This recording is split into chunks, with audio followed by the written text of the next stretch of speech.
Competition நேரத்தில் ஒரு நாளைக்கு 70 முட்டை only egg white 70 egg white சாப்பிடுவேன். Chicken 2 kilo, papaya, pineapple, fruits அது இது ஒரு நாளைக்கு இந்தியா லெவலில் டாப் லெவல் பெர்ஃபார்ம் பண்ண முடிஞ்சு. அதுக்கப்புறம் மேலே போகிறதுக்கு எனக்கு கரெக்டான ஸ்பான்சர் இல்லை, கரெக்டான ஃபைனான்ஷியலி ரொம்ப டேமேஜ். நான் பாடி பில்டிங் சும்மா விஷயம் கிடையாது. நான் பண்ணால் ஒரு நாளைக்கு 30-40 முட்டை அதெல்லாம் சாப்பிடுங்க. ஒரு நாளைக்குலாம் காம்படிஷன் நேரத்தில் ஒரு நாளைக்கு 70 முட்டை only egg white 70 egg white சாப்பிடுவேன். சிக்கன் 70 எக் வெயிட் சாப்பிடுவேன் ஒரு நாளைக்கு. ஆமாம், ஏன்னா 100 கிலோ பாடிட்டு இருப்பேன், 100 கிலோ மசிலாக இருப்பேன். நீங்கள் அடிச்சு பாருங்க, நான் 100 கிலோ மசில் இருக்கும்போது பாருங்க அப்படி மசில் இருக்கும். இப்போலாம் ஒன்றுமே இல்லை. அந்த மசில் 100 கிலோ மெயின்டைன் பண்ணால் அவ்வளோ சாப்பிடணும், அவ்வளோ செலவு பண்ணணும், ப்ரோட்டீன் அது இதெல்லாம் சாப்பிடணும். எக் ஒயிட் மட்டுமே 70 எக் ஒயிட் சாப்பிடுவீங்க அப்படின்னா அப்போ வேற என்னென்னலாம் எடுத்துக்கிறீங்க? Chicken 2 kilo, papaya, pineapple, fruits அது இது சாப்பிடுவேன் ஒரு நாளைக்கு. ஏன்னா 100 கிலோ பாடி வெயிட் மெயின்டைன் பண்ணேன். இப்போ பாடி வெயிட் கம்மியாச்சு, அப்போ பாடி வெயிட் மெயின்டைன் பண்ணணும். அதெல்லாம் அவ்வளோ இது இருந்து ரொம்ப ஃபீல் பட்டேன். நம்ம வேர்ல்டு வின் பண்ணி அர்னால்டு கையில் ப்ரைஸ் வாங்கணும்னு சொல்லி வரேன். ஆனால் வந்து எவ்வளோ கஷ்டப்பட்டேன். எனக்கு கரெக்டான இதனால பாடி இன்ஜுரி ஆச்சு, ஆம்ஸ்டிங் இன்ஜுரி, பேக் இன்ஜுரி எல்லாம் இன்ஜுரி ஆச்சு. இருந்தாலும் கடல் பண்ணேன். ஆனால் எனக்கு எனக்கு ஏஷியா கூட மெடல் பண்ண முடியல, யூனிவர்ஸ் கூட மெடல் பண்ண முடியல. ரொம்ப வருத்தமாக இருந்தது. நான் கரெக்டாக அந்த நேஷனல் ஃபார்ம் வந்தால் கூட நேஷனல் வேர்ல்டு மெடல் பண்ணியிருப்பேன். எனக்கு அதுக்கப்புறம் எனக்கு பண்ண முடியல. ஆனால் நான் என்ன ஆசைப்பட்டேன், கடவுளே நான் தலைவர்கிட்ட நேரில் பார்க்கணும், அவர்கிட்ட ப்ரைஸ் வாங்கணும் ஆசைப்பட்டு ரொம்ப ஹார்ட் ஒர்க் பண்ணேன்.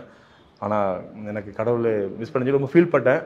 ஆனால் நான் பட்ட உண்மையான கஷ்டம் அதெல்லாம் வந்து எல்லாமே அந்த ஐப்பட மூலிமா பாருங்கள். அர்னால்டு எங்கே இருக்கார்? அமெரிக்காவில் இருக்கார், யூஎஸ்சியில் இருக்கார். அவர் கவர்னரு, ஹாலிவுட் ஹீரோ, ஆலின் ஆல். கடவுள் பாருங்கள், ஏதோ மூலியம் ஐப்பட மூலிமா அமெரிக்காவிலேருந்து அர்னால்டு இந்தியாவுக்கு வந்தார், இந்தியாவுக்கு வந்து அர்னால்டு சென்னைக்கு வந்தார்.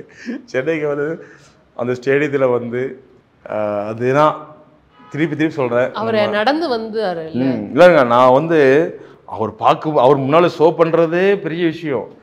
அது இல்லாமல் நான் ஷோ பண்ணிவிட்டு வருஷம் ஒரு ஸ்டெப்பு சொன்னாங்க மாஸ்டர், இந்த ஸ்டெப் பண்ணிவிட்டு கீழே நல்லா கீழே இறங்கி போகிறீங்க, அவர் அப்படியே அப்படி போகிறீங்க, வந்துட்டு திருப்பி எகைன் ஒரு டர்ன் பண்ணி மேலே ஒரு மியூசிக் ஸ்போஸ் இருந்தது. இதுதான் உங்கள் சீன் சொன்னாங்க. ஆனால் நாங்கள் எல்லாம் பண்ணிட்டு திருப்பி இடையே வரேன், அப்படியே உட்காருவோம், எல்லாம் அப்படியே டக்கு உட்காருவோம். உட்காந்துட்டு ஃபஸ்ட் நான் உட்காருவேன், வரிசையாக உட்காருவாங்க. திருப்பி அதுக்காக எந்திரிப்பாங்க, திருப்பி டர்னும். அதான் எங்களோட ஸ்டெப்பு.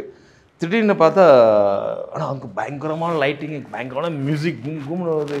நான் அப்படி சிட்டிங்கில் அப்படி உட்காந்துட்டு இருக்கேன். கிட்டத்தட்ட ஒரு 2 மினிட் ஆச்சு நிற்கேன். எனக்கு எல்லா பக்கம் இருப்பாங்க. ஆக்சுவலி எனக்கு சிக்னல்னால் ஒன்று சவுண்டு கேட்காது, அப்படி தட்டி விடுவாங்க, பேக்கில் இப்படி தட்டி விடுவாங்க. அதுதான் நம்ம சிக்னல். இல்லை யாரும் தட்டுவான் கீழே போய் பார்த்துட்டு இருக்கேன். திடீர்னு பார்த்தா ஒரு பிளாக் ஷூ இருந்தது. எனக்கு என்ன ஷேம் ஆகி போச்சு. ஷேம் ஆச்சுன்னா உங்கள் பாட்டிலாம் எஞ்சி போயிட்டாங்க, யாரும் செக்யூரிட்டி தான் இருப்பாங்க, பவுன்ஸ் இருப்பாங்கண்ணா. நான் அதை அடித்தேன். அதாடா போச்சுடா, கேவலப்பட்டு போச்சுடா. ஷூ பொண்ணு பிளாக்ஸ் பண்ண தெரியுது, இங்கேருந்து பார்த்துட்டு இருக்குது, ஷூ மட்டும் தெரியுது. பட்டு தட்டி எழுப்பிடு. ஐயோ உங்கள் பாட்டிலாம் திரும்பி போயிட்டாங்க, எஞ்சிடா இருக்குதா. அப்படியே பார்த்தா அர்னால்டு பாருங்கள்.